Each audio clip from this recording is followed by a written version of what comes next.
ভারতের বিপক্ষে টি-20 বিশ্বকাপের ম্যাচ বয়কটের ঘোষণা দিয়েছে পাকিস্তান। তারপর থেকেই এই ইস্যু নিয়ে বিশ্ব ক্রিকেটে চলছে বিতর্ক। এবার ভারতের বিপক্ষে পাকিস্তানের ম্যাচ না খেলা নিয়ে মুখ খুললেন ভারত অধিনায়ক সূর্যা কুমার যাদব। স্পষ্ট ভাষায় তিনি জানিয়ে দিয়েছেন, পাকিস্তান ম্যাচ খেলতে না চাইলেও ভারত কখনোই ম্যাচ খেলতে অস্বীকৃতি জানায়নি। আইসিসির সূচি অনুযায়ী ভারত ম্যাচ খেলতে সম্পূর্ণ প্রস্তুত। সংবাদ সম্মেলনে সূর্যা কুমার বলেন, আমাদের মানসিকতা একদম পরিষ্কার। আমরা পাকিস্তানের বিপক্ষে খেলতে না বলিনি, তারা নিজেরাই না বলেছে। আইসিসি ম্যাচ সূচি দিয়েছে, আমরা সেটাই অনুসরণ করব। আমাদের টিকিট বুক করা আছে এবং দিল্লি হয়ে আমরা কলম্বো যাব।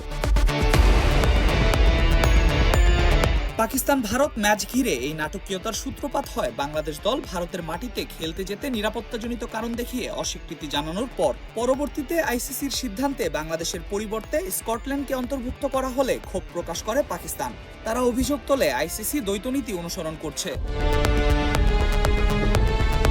এরই ধারাবাহিকতায় পাকিস্তান সরকার ঘোষণা দেয়, ভারত ম্যাচের জন্য দল কলম্বোতে যাবে না। ফলে বিশ্বকাপের বহুল প্রতীক্ষিত এই ম্যাচ অনিশ্চয়তার মুখে পড়ে। তবে ভারতের অবস্থান যে একেবারে স্পষ্ট তা আবারও জানিয়ে দিলেন সূর্যা কুমার যাদব। ভারতীয় টি-20 দলের অধিনায়ক বলেন, আইসিসির প্রোটোকল মেনেই তারা এগোবে এবং নির্ধারিত সূচি অনুযায়ী মাঠে নামতে প্রস্তুত। এখন দেখার বিষয়, পাকিস্তানের এই সিদ্ধান্তের পর আইসিসি কি পদক্ষেপ নেয় এবং শেষ পর্যন্ত ক্রিকেট প্রেমীরা ভারত পাকিস্তান মহারণ দেখতে পান কিনা।